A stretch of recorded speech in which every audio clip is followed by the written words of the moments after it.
profecías finales de Jesucristo.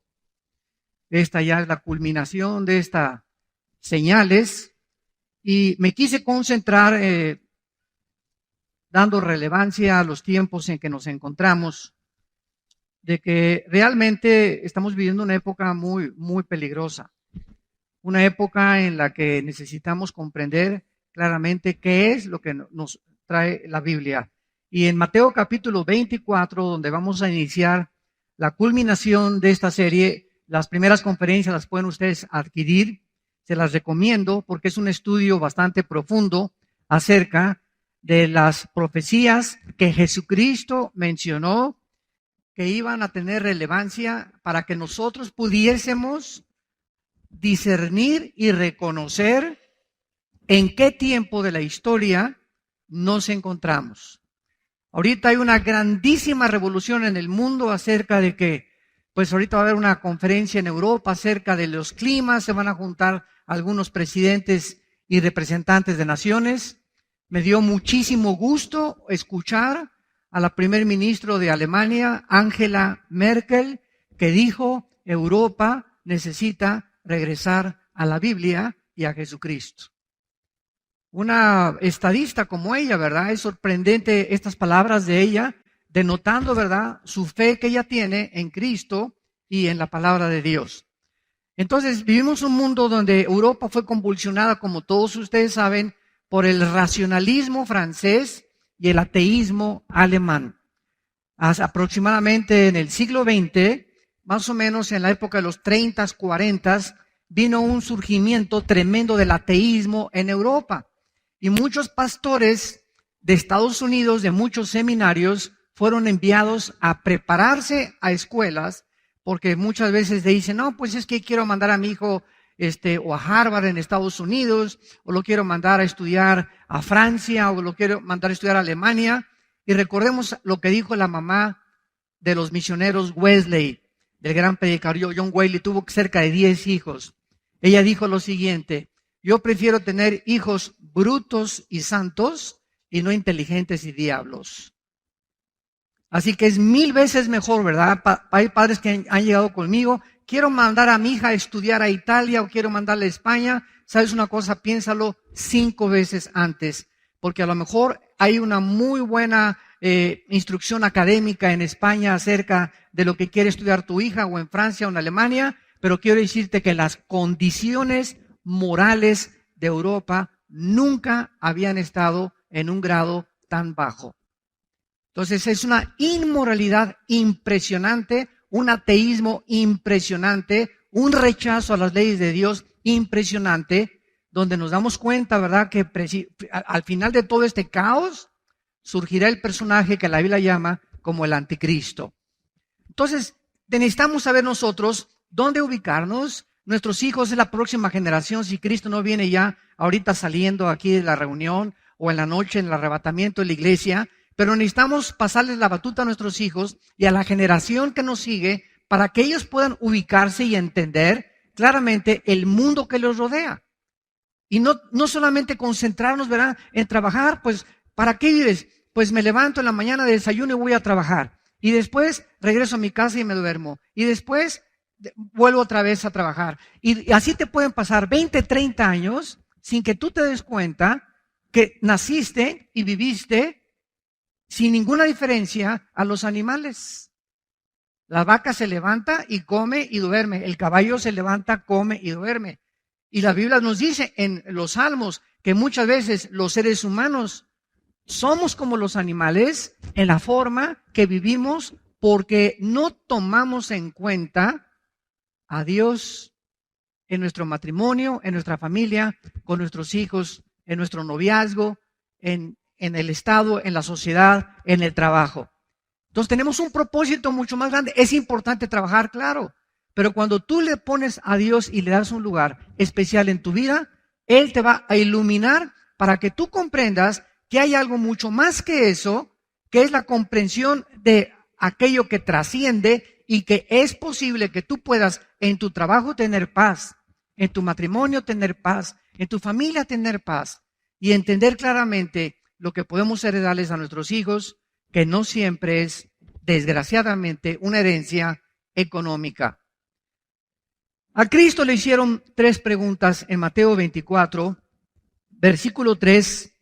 Estando él sentado en el monte de los olivos, los discípulos se le acercaron aparte diciendo, dinos, número 1, ¿cuándo serán estas cosas?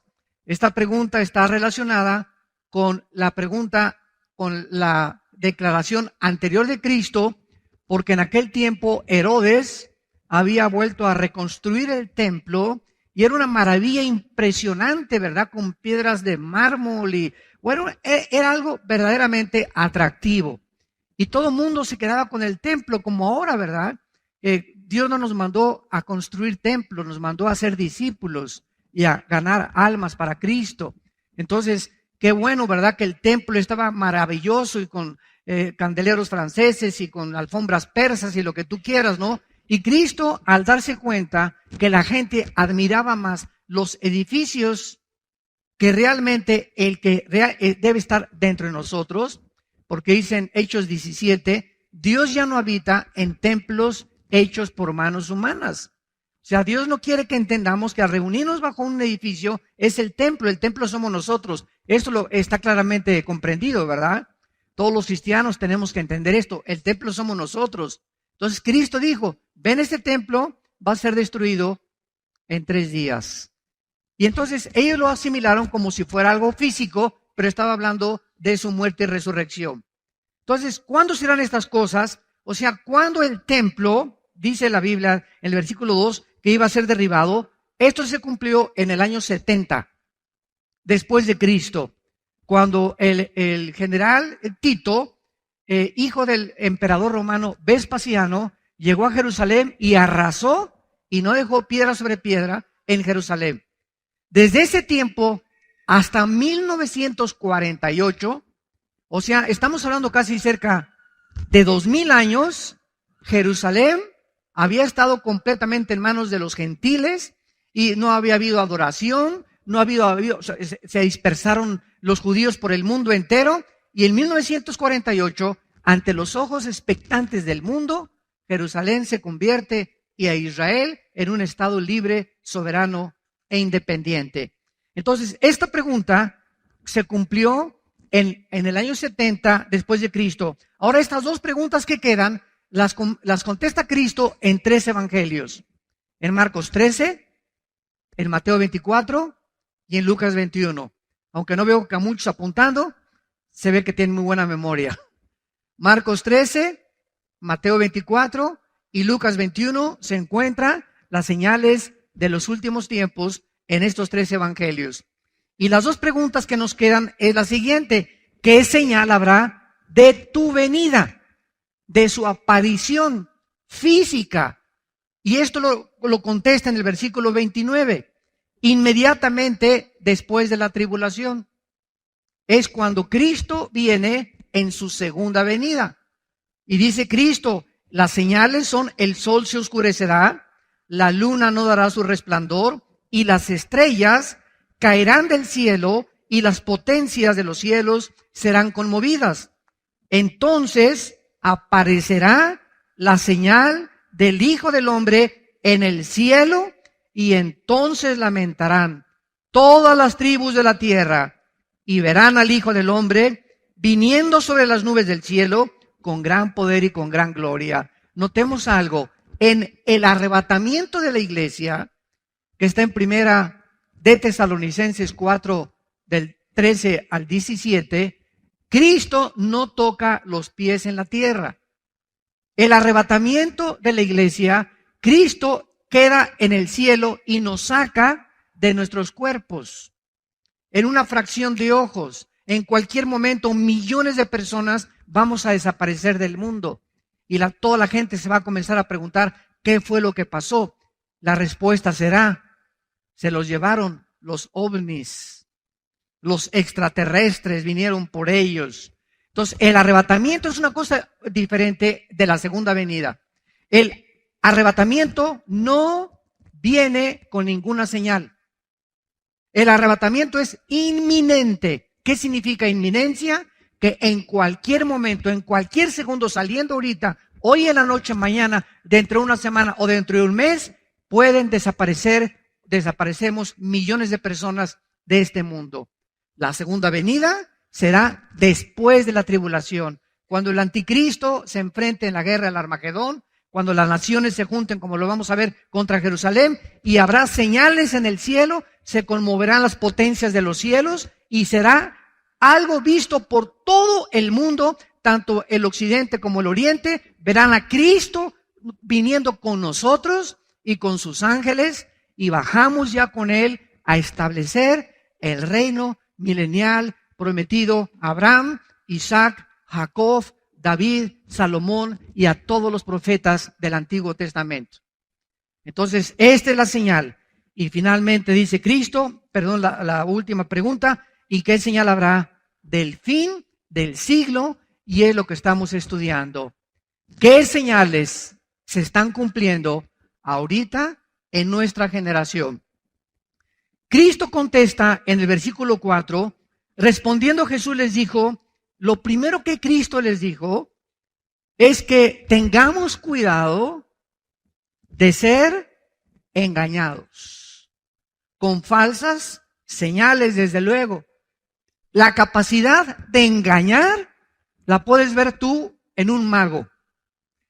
Muchos de ustedes han ido al circo o han ido a espectáculos de los magos, ¿verdad? Y luego estamos hablando de la magia blanca, que agarran el mago y te saca un pañuelo y te sacan los pájaros de aquí, salen los pájaros de por acá, etcétera, etcétera. Y el ojo se queda estupefacto.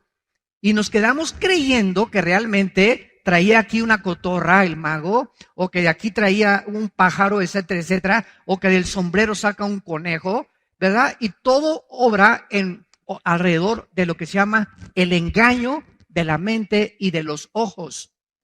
David Copperfield, por ejemplo, es uno de los magos más sobresalientes en el siglo XX y XXI. Él tiene su espectáculo en Las Vegas regularmente, y tú vas a ver a David Copperfield. Hace algún tiempo mi esposa y nosotros fuimos a ver qué es lo que realmente estaba, y te paras enfrente de él y de repente aparece ahí en la pared y volteas y dice, pero hace segundos estaba aquí y ahora él está ahí. ¿Y saben ustedes cómo se llama esto? Esto se llama un holograma. O sea, tú puedes presentar aquí a un cantante muy famoso sin que él esté. Es el holograma de él. Y aparece y crees y lo jurarías que es él. Es como una condensación en el área y en el espacio de esta persona. Y no es él, no está ahí. Y muchos ya están haciendo eso en el mundo. Cuando se enferman de la tos, algunos cantantes o espectáculos, aparecen hologramas de ellos y son realmente como si fueran ellos en realidad. ¿Qué cosa? Engañan al público. Bueno, si el engaño puede ser físico, imaginémonos el engaño espiritual. Ahora, ¿cómo podemos prevenirnos nosotros ante el engaño espiritual? Porque en el engaño físico, a menos que el mago me diga cómo está el truco, oye, ¿cómo le hiciste para sacar ese conejo? ¿O cómo le hiciste para que te metieran una caja y te metieran espadas y parece que lo atraviesan y sale la muchacha de la caja como si no le hubieran hecho absolutamente nada? Hasta que no nos los explique el mago, no podemos detectar el truco, aunque sabemos que es un truco, desde luego, no puede ser real, ¿verdad?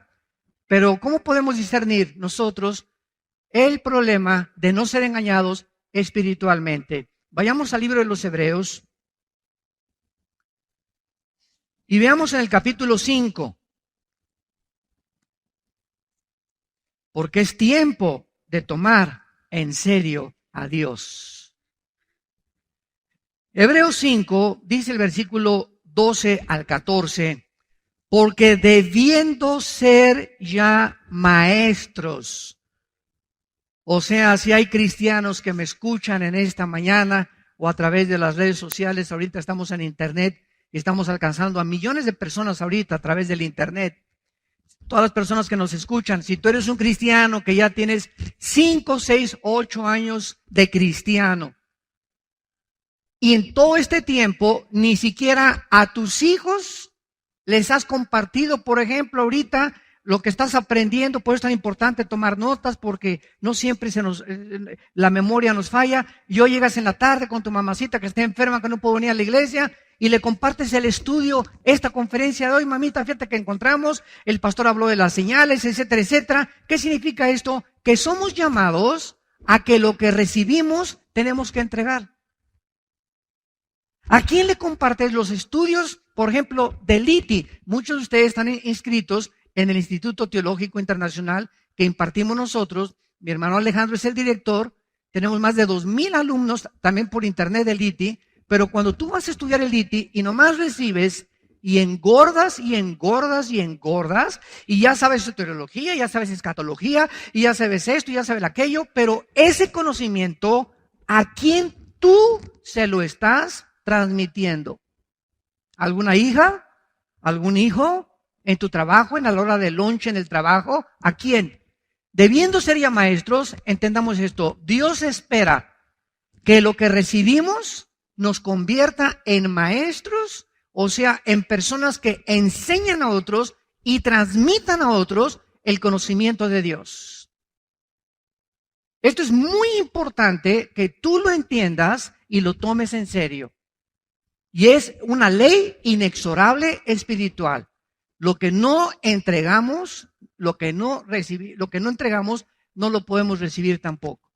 Acuérdense el cuento del ranchero. Oye, vieja, se levanta el ranchero. ¿Qué pasó, mi viejo? Pues aquí no hay nada de sandías que han crecido en el campo. Y le dice la señora, ¿verdad? Pues ¿y qué has sembrado, Chole? ¿Tú cuándo te pusiste a sembrar semillas tú? Tú nunca has sembrado semillas de sandías. Si no has sembrado semillas de sandías, ¿cómo estás esperando que crezcan sandías? Ah, pues sí es cierto, ¿verdad? Está bueno, vieja. Y así hay muchos de ustedes. Ay, pues no tengo para la colegiatura de mis hijos, y no tengo para esto, y no tengo para aquello, y me está fallando la memoria. Oye, es que, ¿cómo puedes tú recoger lo que no has sembrado? ¿Cómo esperas tú que puedas recoger y que puedas progresar en la vida si no siembras? ¿Cómo esperas que tu entendimiento crezca y tu comprensión crezca espiritualmente si lo que te da Dios es para engordar nomás para ti? Nomás le echas a las bolsas y a las bolsas y a las bolsas, y el conocimiento, no solamente económicamente, también espiritualmente, nada más te engordas y ya sabes mucho y vas al seminario, lo que tú quieras, o conoces mucho de la Biblia, pero ese conocimiento aquí lo tienes. Si tú no das lo que tú tienes, Dios cierra la puerta y la llave. Cierra la llave. ¿Sabes por qué lo hace? Porque nos envanece el conocimiento. El conocimiento envanece. Pero cuando comenzamos a compartir ese conocimiento, entonces nos edificamos y edificamos a los demás. Y fuimos llamados para edificar a los demás. Los dones que nos da Dios, todo lo que Dios nos da, es para edificar a su iglesia. Debiendo ser ya maestros, después de tanto tiempo, tienen necesidad de que se les vuelva a enseñar cuáles son los primeros rudimentos de la palabra de Dios. Y habéis llegado a ser tales que tenéis necesidad de leche y no de alimento sólido. Los rudimentos son las cosas más, los principios elementales de la Biblia. ¿Cuál es el más elemental de todos? Antes de que subiera Cristo al cielo, ¿qué dijo? Ir a las naciones y predicar el evangelio y hacer discípulos. Fue la primera orden, se llama la Gran Comisión. Haz discípulos, o sea, convierte a gente, háblale de Cristo y conviértelo en un seguidor mío, dice Jesús. Pero si tú no le enseñas cómo me pueden seguir, la gente no me puede seguir. Entonces los cristianos estamos llamados a hablar de Cristo a nuestros hijos, a nuestro cuñado, en el empleo, en la oficina, en el bufete, en el consultorio médico, y que esas personas simplemente no se queden ahí, sino dales, te traigo este cassette, te traigo este CD, te traigo esta conferencia, estarlos alimentando para que puedan crecer en el conocimiento del Señor. Y dice el versículo 13, entonces, porque tú no has hecho esto, ¿sabes cómo te clasifica Dios? Si tú no eres un maestro, si tú no eres una persona que estás compartiendo la palabra de Dios, dice la Biblia que Dios cierra la llave y te quedas en la infancia espiritual. Hay millones de cristianos en el mundo, millones de cristianos en el mundo que tienen 10 años en Cristo y preguntan, ¿puede un cristiano celebrar la Navidad? ¿Puede un cristiano celebrar el sábado? ¿Puede un cristiano comer carne de puerco? ¿Puede un cristiano ir a una discoteca? ¿Puede mi hija de 15 años bailar el vals y puedo ir a una fiesta o puedo ir a un baile, etcétera, etcétera?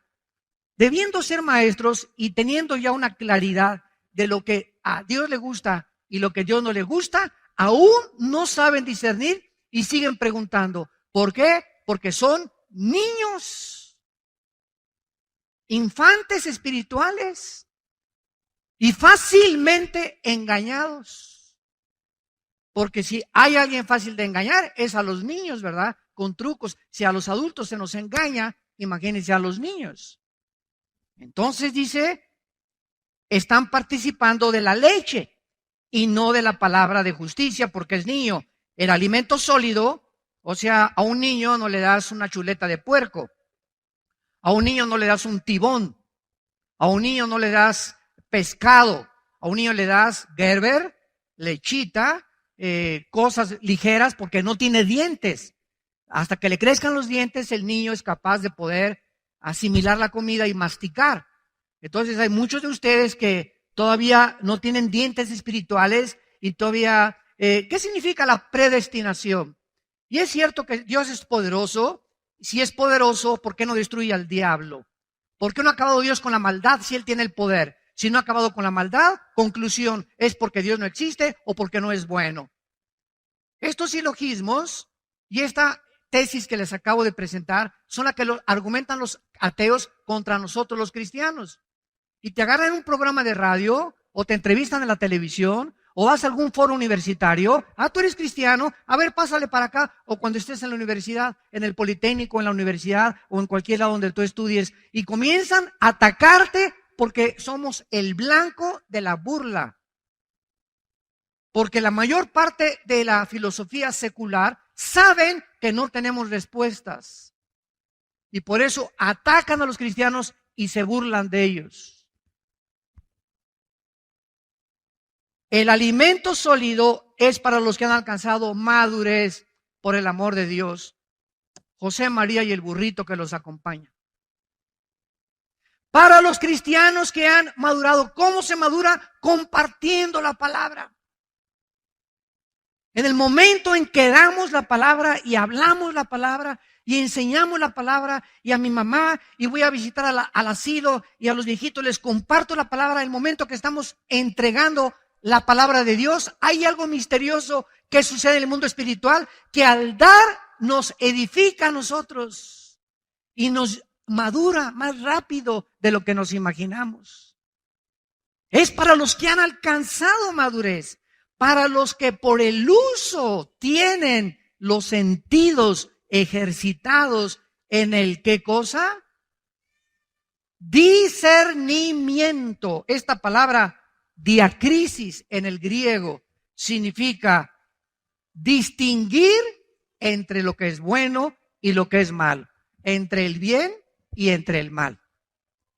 Entonces, si tú quieres no ser engañado en la época que vivimos, y no ser engañado por lo que dice CNN en la televisión, y lo que dice Fox News, y lo que dice la revista Cosmopolitan, y lo que dice Chispirito, y lo que dice, Virito y Capulina ya no existen, ¿verdad? Fueron de mi época. Etcétera, etcétera, ¿verdad? Si no queremos ser engañados y no queremos ser orientados con una falsa información de los medios de comunicación, necesitamos madurar en Cristo.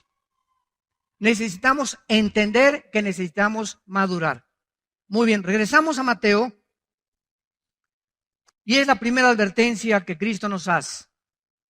Cuídense de ser engañados.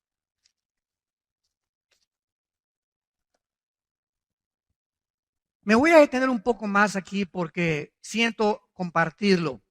Hace poco en Estados Unidos, una pareja, ella era de Arabia Saudita él era de origen musulmán.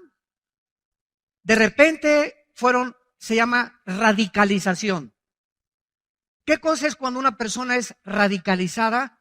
Cuando es adoctrinado o endoctrinado hacia una ideología y te convierten de repente en un creyente, en un ateo.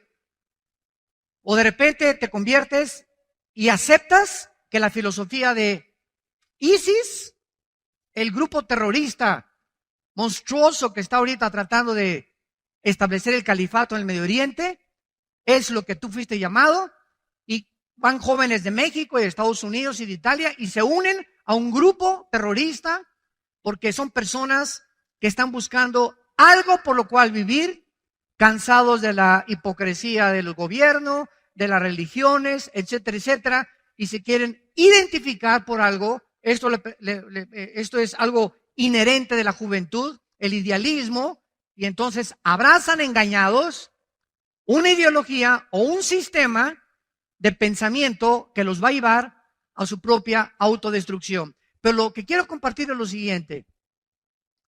En todos estos casos, lo que los sociólogos, antropólogos, psiquiatras o psicólogos están percibiendo es que cómo puede una persona cambiar en 24 horas. La mamá de uno de los jóvenes estos radicalizados que mataron a 14, se metieron a 14 a un centro de discapacitados con ametralladoras R-15 Bushmaster y entraron con pistolas Sig Sauer y con pistolas 45, etcétera, etcétera, y mataron allá a 14 personas sin decir agua va. Y de repente dice la mamá, pero ¿cómo es posible? Tenían un bebé y eran buenas gentes. ¿Cómo es posible que esta persona pueda cambiar de repente? Y es algo que tenemos que entender claramente. Es increíble cómo un hijo tuyo puede llegar a ser algo de lo cual tú nunca te imaginaste. Y tú dices, pero si tenía cara de San Clodomiro, mi hijo. Mi hija se parecía a Santa Rita de Casia. O esta persona era mi compañero en mi trabajo, era amable, era una buena persona. Y de repente lo encuentras que está involucrado, ¿verdad?, en algo tremendo. O un pedrasta, o como lo puedo decir, ¿verdad?, porque es del conocimiento público, este negrito Bill Cosby, que después de ser uno de los comediantes más famosos de Estados Unidos, violó a más de 45 muchachas. Y de repente se abre la coladera y sale toda la mugre y se manifiestan los corazones. Entonces, esto es lo que yo quiero decir. Es increíble cómo una persona puede comenzar bien y terminar mal. Una de las cosas que me he dado cuenta en los 38 años que tengo, no de edad, ¿verdad?, ni de convertido tampoco, pero en todos estos 38 años, porque en el 74 yo me convertí, en el 77 formé parte de un grupo evangelista y me fui de misionero 3 años a la sierra entre Oaxaca y entre Guerrero. Alán, mis hijos estaban chiquititos, éramos completamente pobres, comíamos la papaya que arrancábamos del árbol, se los pueden decir mis hijos, los mangos que cortábamos, lo que yo pescaba en el mar. No teníamos, yo dormía, me tapaba con periódicos cuando estaba con los misioneros. Tuve 3 años así, mi cojín era un ladrillo, me enseñaron a que lo forrara con periódicos y ahí descansaba. Yo conozco qué es lo que es carecer completamente, lo que es ser pobre, que ni con flex tengas para comer. Así comenzamos el ministerio nosotros. No como estamos ya ahorita, que Dios ha podido empujarnos un poco más y más, pero comenzamos desde abajo completamente. Y en todo este tiempo que llevo predicando en las naciones el Evangelio de Cristo, me he encontrado con buenos predicadores, con buenos misioneros, y regreso a un país y me dicen, ¿se acuerda usted de ese pastor o se acuerda usted de esa persona? Claro que sí me acuerdo. Pues hermanos, fíjense que cayó. ¿Cómo que cayó? Sí, como decía hace muchos años el famoso clavadista y uno de los primeros que ganaron medallas de oro en las Olimpiadas, Joaquín Capilla. En 1952-53, Joaquín Capilla fue el primer mexicano en ganar una medalla de oro en clavados. Y Capilla, que iba a nuestra iglesia, ya murió hace algunos años, nos decía, la lana, la fama y la dama. El dinero, el orgullo y las mujeres son los tres enemigos de cualquier varón. Si no cae por una mujer, cae por amor al dinero o cae por amor al control y al dominio de los demás. Y estas son las cosas en las que debemos de tener cuidado y abrir completamente nuestros sentidos espirituales y darnos cuenta que un varón no puede jugar con las mujeres. Número uno. Un varón tiene que tener mucho cuidado en cómo administra sus bienes materiales. Y un varón nunca debe estar, nunca una persona que busca el control de otras personas o el dominio de otras personas es de Dios. Los más grandes siervos de Dios y los más grandes hombres que Dios usa son aquellos que no te dicen quiero un puesto o una posición, sino que te dicen ¿dónde puedo venir a barrer? ¿Dónde puedo venir a ayudar? ¿Dónde puedo venir a servir? Ayer en el desayuno, un ejemplo, ayer en el desayuno vino un hombre desde Saltillo al desayuno, desde Saltillo, Coahuila. Desde allá vino 12 horas manejando. Únicamente quería venir al desayuno. Llegó aquí a las 5 de la mañana al hotel, ahí lo encontraron en la puerta. Y lo encontró uno de los siervos que trabajan con nosotros. Y le preguntó, ¿qué hace usted aquí? Estoy esperando la conferencia. Oiga, pero comienza hasta las 9:30, no importa. ¿Puedo barrer o puedo hacer algo mientras viene la conferencia? Y cuando llegué, le tuve que dedicar, ¿verdad?, todo el tiempo posible, porque él quería hablar conmigo, quería retratarse conmigo, dice que ama la palabra de Dios. Y cuando yo supe todas estas cosas, yo vi ahí un potencial de un gran hombre que Dios va a levantar. Imagínense nada más, ¿qué puedo hacer mientras se abren las puertas del hotel? ¿Puedo barrer? Me quieren, y era una persona con medios económicos solventes. Puedo acomodar las sillas. Esos corazones son los que Dios busca. Entre ustedes, el que sirve a los demás es el más grande entre ustedes. No el que busca que lo sirvan, el que se somete a la autoridad y no le importa qué humillación tenga. Ese es el corazón de Cristo, que siendo igual a Dios, no estimó el ser igual a Dios, sino que se humilló a sí mismo y tomó la forma de un siervo con nosotros. Y estando en condición de siervo, se humilló hasta lo sumo, haciéndose obediente hasta la muerte y muerte de cruz. Y eso lo hizo por el amor que nos tenía. Ahora veamos a continuación en el versículo 12. En las conferencias anteriores analizamos las guerras, los rumores de guerras, etcétera, etcétera, los terremotos, las hambres. Y en el versículo 12 vemos otra señal y vamos a ver si es relevante a lo que Jesús profetizó. Y por haberse multiplicado la maldad, el amor de muchos se enfriará. No está hablando de la gente que no es cristiana, porque la gente que no es cristiana no conoce el amor de Dios. En primera de Juan dice, Dios es amor.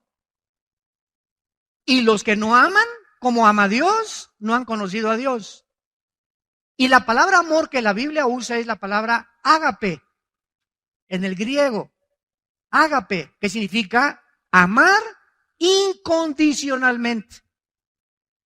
Es el amor que los maridos debemos tener a nuestra esposa. Efesios 5, 24 y 25. Maridos, amen a vuestra esposa como Cristo agapeó, como Cristo incondicionalmente, siendo un pecadores, no esperándonos que nos portara bien, así de sucios nos amó hasta la muerte.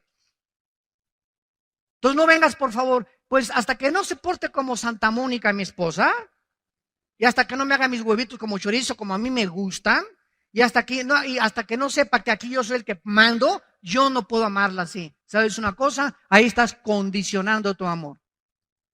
Muy bien, esta palabra maldad es la palabra anomia en el griego. Por haberse multiplicado la anomia. ¿Qué es la palabra anomia? Es la palabra que significa rebelión, escucha, contra las leyes morales. Vamos a hacer un panorama rápido para que nos demos cuenta de qué forma la maldad o la rebelión contra las leyes. ¿Quién pone las leyes morales? Dios, ¿verdad? Nadie puede legislar la moral más que Dios. Los nazis legislaron su moral y para ellos no era, ¿verdad?, asesinar, era eliminar por causa del Estado. La ideología comunista, cuando estuvo vigente la Unión de Repúblicas Socialistas Soviéticas, le quitaron la palabra robar y le pusieron expropiar. Ya se oye menos feo, ¿verdad? Y así vemos cómo nosotros, ¿verdad?, a través del tiempo, los seres humanos vamos barnizando, pintando el pecado. Entonces, cuando vemos que Dios nos advierte de que vendrá una rebelión contra las leyes morales, nos damos cuenta que esta revolución moral tuvo su inicio principalmente, síganme con mucho cuidado, en la década de los 60. En la década de los 60, estamos hablando hace aproximadamente 55 años, se inició una revolución en contra de las leyes morales de Dios, de inmoralidad e intelectualidad, principalmente en el occidente. Veamos rápidamente, desde los 60 hubo un surgimiento del ateísmo, del hipismo, el relativismo, el humanismo, evolucionismo, materialismo, hedonismo, etcétera, etcétera. Llega a las Américas Elvis Presley, los Beatles, los Rolling Stones, los Doors, Judas Priest, otros grupos de heavy metal que introducen, principalmente por los Beatles introducen al mundo la marihuana a los jóvenes. Cuando John Lennon se va a la India con el Maharaji, Tachi, Kachi, Mamakarachi, y desde allá regresan a Inglaterra con un churrote así, ¿verdad? Y presta para andar iguales. Y comienzan a poner de moda esa presta para andar iguales. Y en los 60, yo me acuerdo en los 60, sí, yo no tenía un solo amigo en los 60, uno solo que no se las tronara. Y no estoy hablando de personas de baja calidad o pobres, de personas de media clase alta y personas pudientes y profesionistas. Increíble. Ahorita vea Colorado. En Denver, ustedes saben, tenemos una iglesia Día Nueva en Denver, Colorado. Ya hay una tienda de marihuana en Denver para vender marihuana. Y todo el mundo está marihuanándose en Denver, ¿verdad? Porque ya se permitió en Colorado el uso y el consumo de la marihuana. Bueno, todo esto comienza en los 60 y en los 60 se introduce la marihuana, el LSD, que es la dietilamida de ácido lisérgico. Ustedes escuchen, bueno, mejor no lo escuchen, pero la canción de los Beatles, ¿verdad? The Yellow Submarine, el hielo submarino, LSD, y Lucy in the Sky with Diamonds, Lucía en el cielo con diamantes, es LSD. Y John Lennon hizo esa canción en un viaje, en un pasosontote que se dio con este ácido lisérgico, el LSD.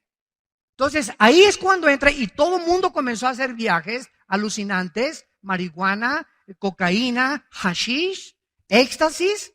Y además de esto, en los 60 comienza la liberación sexual, donde se juntan millones de jóvenes en el mundo, para que tengan idea de cómo esto ha evolucionado, protestando contra la guerra de Vietnam, protestando contra la guerra de Corea, protestando contra la hipocresía de los adultos, contra los gobiernos, y se juntaron lo que se llamaron los hippies. Pregúntenle a mi hermano Alejandro que fue hippie.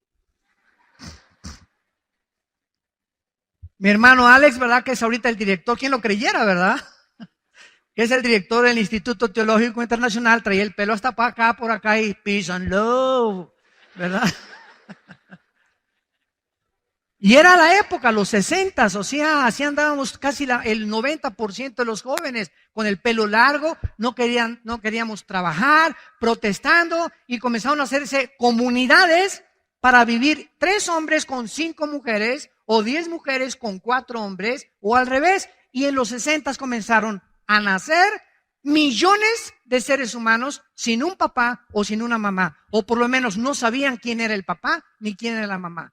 la revolución sexual de los hippies. Ahora, aunado a esto, para que vean cómo el mundo ha comenzado a sumergirse en un caos completamente moral y filosófico, aunado a esto, surge Jean-Paul Sartre, el ateo del existencialismo francés, Jean-Paul Sartre, y escribe el libro La náusea y el muro.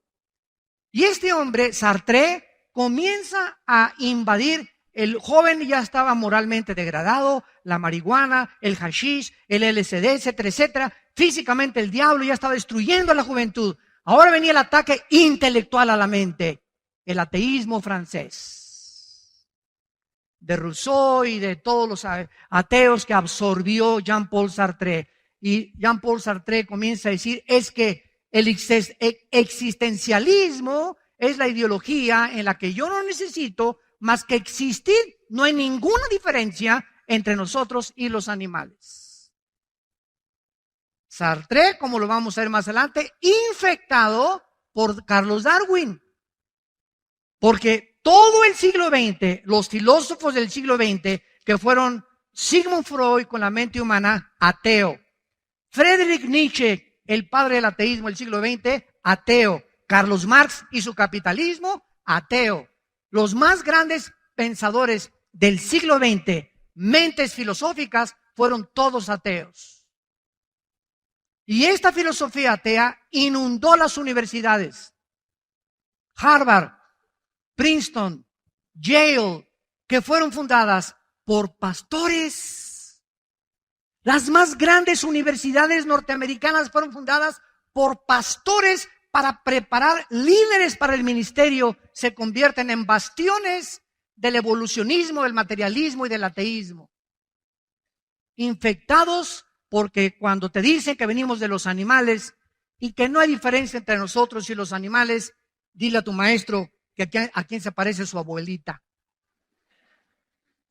Y yo tengo la foto de mi abuelita y se parece a mi bisabuelita, tatarabuelita, etcétera, etcétera. Y tenemos, discúlpeme maestro, tenemos 6,000 años de historia, querido maestro universitario. Y en 6,000 años de historia, nadie se ha parecido a los changos de mi generación. Y jamás se ha encontrado en 6,000 años de historia una mutación entre una especie y otra especie. Una sola mutación no se ha encontrado de una especie de los perros caninos que se vuelvan felinos o del ganado vacuno que se vuelva ganado porcino. Nunca jamás ha sucedido esto. Entonces, todo esto aunado a lo que los jóvenes estaban viviendo, viene Jean-Paul Sartre, luego viene Bertrand Russell y escribe un libro en los 50, ¿por qué no soy cristiano? Háganme el favor nada más. Inunda las universidades de todos lados. Luego viene en Italia Giovanni Papini. Yo me acuerdo que ese libro de Giovanni Papini lo usaba yo para perseguir a los cristianos. Porque los argumentos que esgrimía Papini eran casi imbatibles por mentes que no estuvieran desarrolladas en la filosofía cristiana. Papini, por ejemplo, decía, Dios te manda a amar a todo el mundo, ¿verdad? Sí. Y Dios no odia a nadie, ¿verdad? No. Entonces, ¿por qué no perdona al diablo? Decimos en mi rancho, échate ese trompo a la uña. Y te quedas así, ¿no? Y te agarras un cristiano, Dios...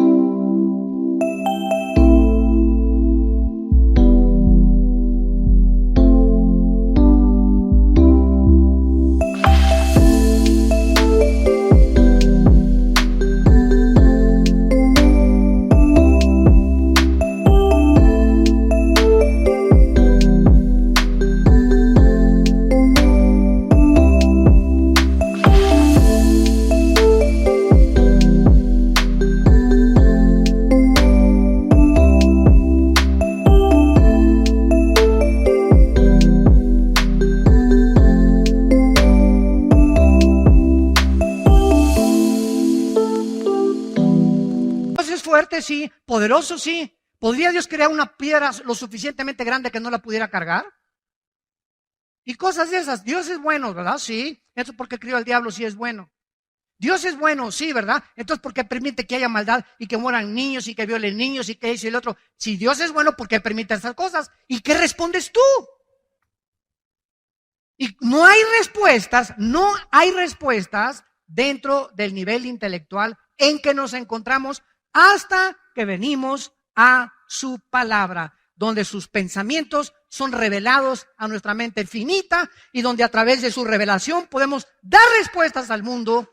Y esta es una de las razones por las cuales hace algún tiempo yo escribí el libro, lo pueden conseguir, Dios y la existencia del mal, que se llaman teodiceas, respuestas a los ateos que no puede nadie contestarle sus preguntas con preguntas que pueden ser contestadas únicamente con el conocimiento de Dios, porque lo incomprensible, solo lo comprensible lo puede asimilar de una mente incomprensible. Y aunado a todo esto, vienen los hippies con las filosofías orientales. Viene el peace and love de los hippies, vienen los maharashis, vienen los gurús. Los gurús son todos los maestros que guiaron a los Beatles allá en la India. Llegan a Estados Unidos y el maharashi, que fue el que indujo a los Beatles a fumar marihuana, al llegar a Los Ángeles, dice, Dios viene llegando y desembarcando en Los Ángeles. Aunado a esto, viene el misticismo y la visualización. ¿Qué es el misticismo? Es tratar de meter todo en algo místico, písanlo con el churrote de mota, ¿verdad? Y yo nada más místico, ¿verdad? Yo visualizo, yo no quiero hacer nada, yo quiero paz, yo nada más quiero hacer el amor, ¿verdad? No meterme con nadie, ni trabajar ni nadie. Y el misticismo entra a las personas, comienza una rebelión contra el coeficiente intelectual que Dios nos ha dado, y el misticismo entra a la iglesia por el amor de Dios. Todas estas corrientes tienen como objetivo final la iglesia de Jesucristo. Y ahora, desde los 70s en los 80s, comienzo a recibir, y muchos de ustedes, cartas donde me dicen que me venden un pañuelo ungido con Jerusalén. Donde me venden aceite ungido, agua ungida, donde me venden trapos ungidos, que porque si lo pongo junto a la almohada, el dolor de cabeza se me va a ir. Y viene un misticismo que entra a la iglesia cristiana y los cristianos comprando y mandando, sí, mándenme el trapo ungido, mándenme la botellita ungida, mándenme aquello, y brincamos del naturalismo y de la fe cristiana a la brujería. Porque eso es brujería pura, 100%. Trasladar la fe en una persona. Nuestra fe no está basada en objetos, ni en un trapo, ni en una sanidad. Nuestra fe está basada en el autor y consumador, que es Jesucristo. Cualquier que diga, es que tengo fe para comprar esto, o tengo fe para viajar, y no esté basado en Jesucristo o en sus palabras, no es fe.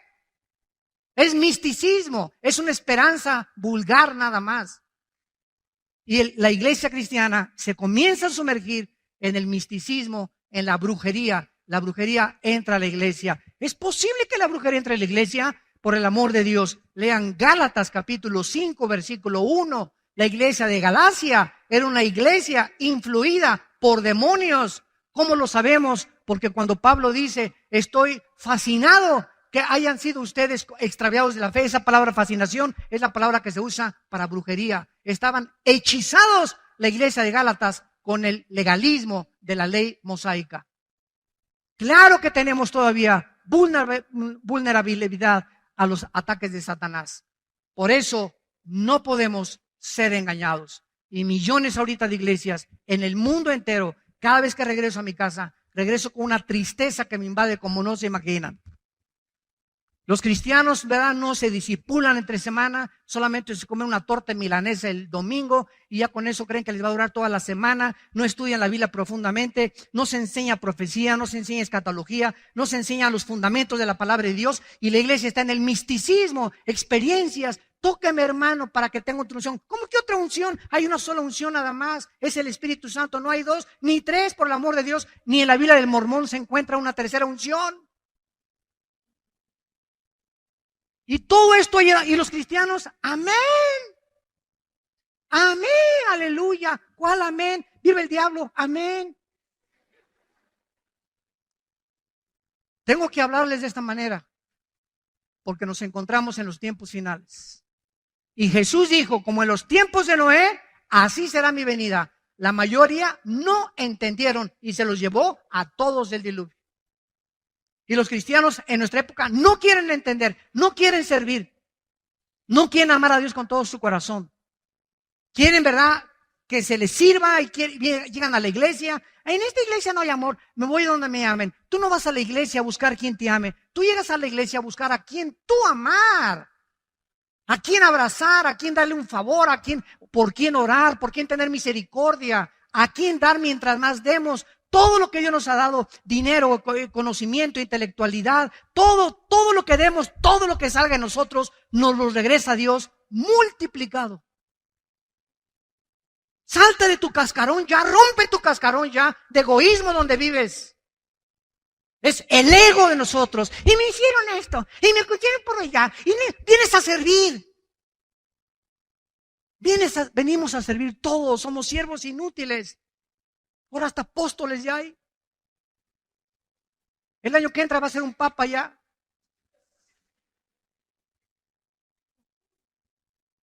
Ya unos se llaman arcángeles.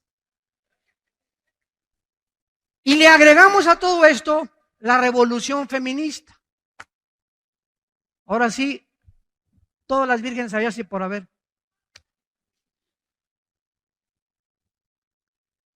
La revolución feminista, las mujeres hartas, cansadas del machismo. Cansadas de que ya macho camacho nada más en su casa. De ser tratadas mal, etcétera, etcétera. Y comienzan las mujeres, ¿verdad?, a juntarse y se forman grupos. Desgraciadamente, las que encabezaron el movimiento de la revolución feminista fueron todas lesbianas. Y actualmente en Estados Unidos, la presidenta del movimiento feminista y en Sudamérica son lesbianas. Heridas, mujeres heridas, lastimadas por algún hombre. Muchachas que a los 14 años, así lo dijo la presidenta en Estados Unidos, dijo esto en su testimonio. Y ahí viene la misericordia de nosotros. ¿Por qué soy así? A los 14 años me violó un hombre. Y esa violación fue algo traumático en mi vida que me marcó con un odio al sexo, a los hombres. Una mujer lastimada. A los 18 años, una mujer lesbiana se acerca conmigo y me comienza a acariciar, etcétera, etcétera. Y comienzo a buscar entonces el amor de las mujeres. Y ya a los 25 o 30 años de edad es muy difícil que se pueda cambiar las neuronas del cerebro más que por la sangre de Jesucristo. Nada más Cristo puede cambiar la condición de una persona lastimada y herida así. Y esta es la razón por la cual el movimiento feminista se junta mujeres lastimadas por varones, por machos, camachos, vuelvo a repetir. Y comienzan estas mujeres a argumentar la abolición. Se acabó el liderazgo de los hombres. Aquí en esta casa ahora la que mando soy yo, el matriarcado, en la iglesia, en el hogar y en los estados. Y venimos a la Biblia y nos damos cuenta que es completamente el ataque más grande antes de que se declararan los matrimonios gays, el ataque a la familia, donde los matriarcados comienzan a funcionar en muchas casas. Y de acuerdo al doctor James Watson, que dice en Estados Unidos que el 80% de los homosexuales provienen de hogares donde las mujeres mandan y los hombres no operan su liderazgo masculino, su sacerdocio que Dios les dio. Y venimos a la Biblia y nos da la ley moral Dios. Esta es la ley moral de Dios.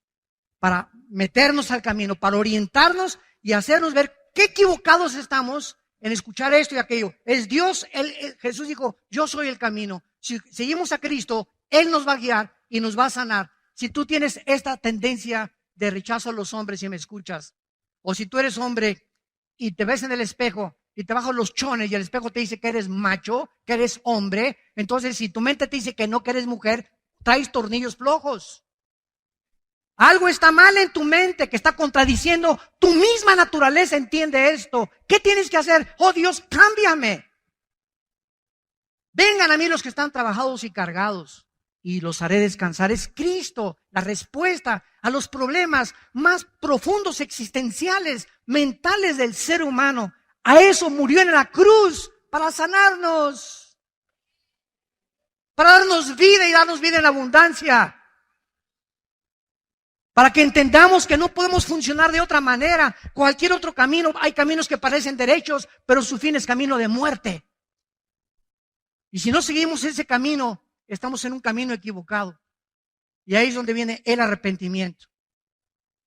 En 1973 se legaliza, en penúltimo lugar, el aborto en Estados Unidos.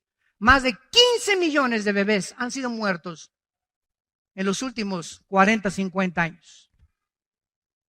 La marihuana se legaliza en Colorado y en junio de este año, de los 9 jueces que ocupan el Tribunal Superior de Justicia en los Estados Unidos, 5 jueces legalizan los matrimonios gays.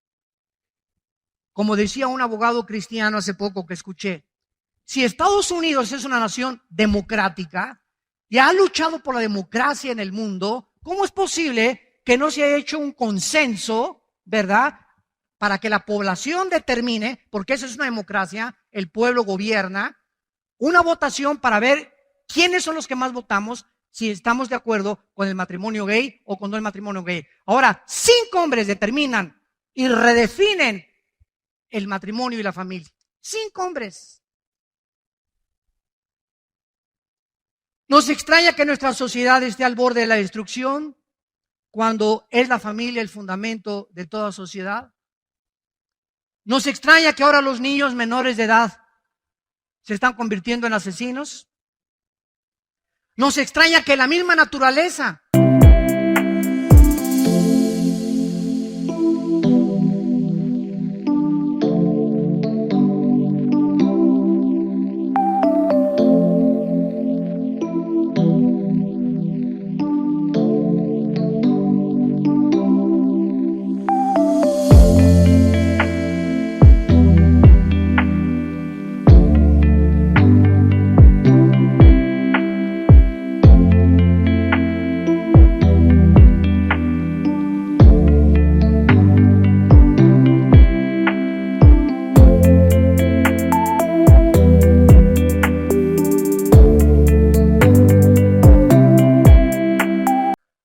se está volviendo contra nosotros.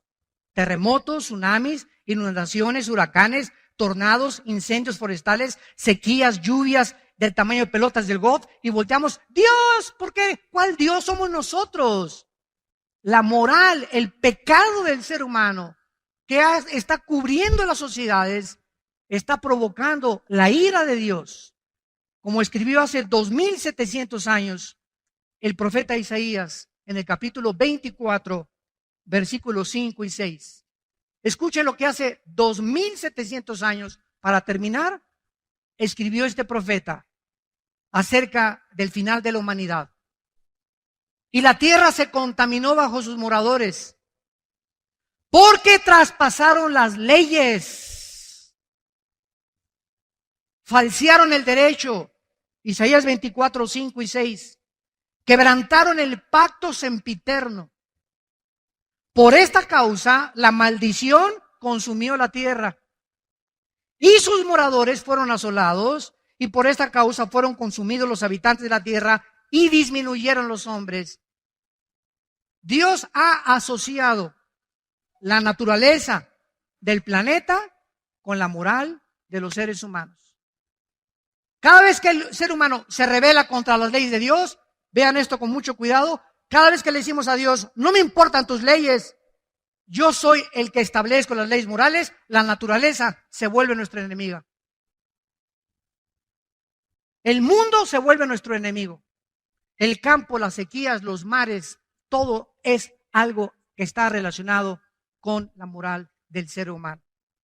¿Nos extraña que ahora de cada 3 matrimonios hay 2 divorcios? Y nos extraña la increíble invasión de pornografía, de más de 17 millones de sitios pornográficos que están al alcance de nuestros hijos. ¿Nos extraña? ¿De qué nos sorprendemos? Estamos casi rebajándonos al nivel de los animales. Y no hemos podido comprender que de tal manera amó Dios al mundo que nos ha dado su Hijo unigénito, para que cualquiera de ustedes que en Él crea no se pierda, mas tenga la vida eterna. No hay un solo cristiano, uno solo, que haya venido a la cruz no lastimado. Todos venimos a la cruz lastimados. ¿Quién no ha sido lastimado en su infancia o en su juventud? Si no lo fuiste en tu infancia, en tu juventud o en tu adultez. ¿Quién no ha atravesado un divorcio? ¿O quién no estuvo en las drogas? ¿O quién no ha cometido adulterio? Aquí no hay ningún San Pomponio. Aquí no hay nadie que pueda jactarse. Yo no he hecho nunca nada en mi vida. Todos hemos sido pecadores y todos nos alejamos de Dios y todos necesitamos su misericordia.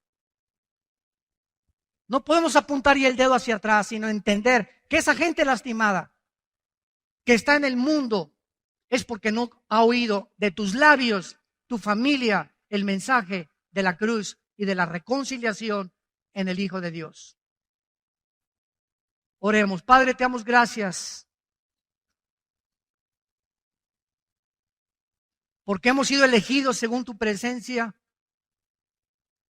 en santificación del Espíritu para obedecer y ser rociados con la sangre de Jesucristo. Bendito sea el Dios y Padre de nuestro Señor Jesucristo, que nos ha hecho renacer para una esperanza viva, por medio de Jesucristo entre los muertos, para una herencia incorruptible, inmarcesible, incontaminada, reservada para nosotros en el cielo, que somos guardados por el poder de Dios mediante la fe. Gracias, Señor, porque vivimos en un mundo que cada día se pudre más por causa del pecado humano. Es una raza que ha violado tus leyes morales, que se ha levantado en contra de tu nombre y de tu Hijo Jesucristo, y que ha creído poder gobernar este mundo sin Dios. Y esta es la razón del caos en que vivimos en el siglo XXI, que estamos al borde de una tercera guerra mundial.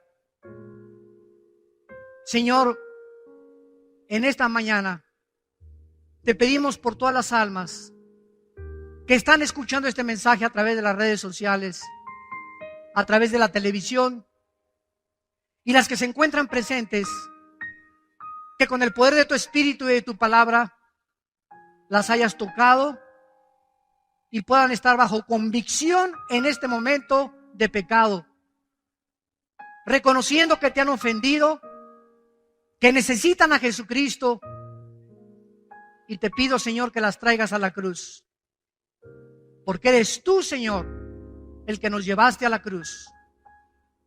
Cualquiera que nos escuche en esta mañana, que quiere invitar a Cristo como su Salvador, ahí desde tu lugar, dile estas palabras: Padre, te pido perdón por mis pecados. Creo que en esa cruz tu Hijo pagó con su sangre por mi vida. Me arrepiento de mis pecados y te pido que entres a mi vida como mi Señor y mi Salvador. En el nombre de Jesús. Amén.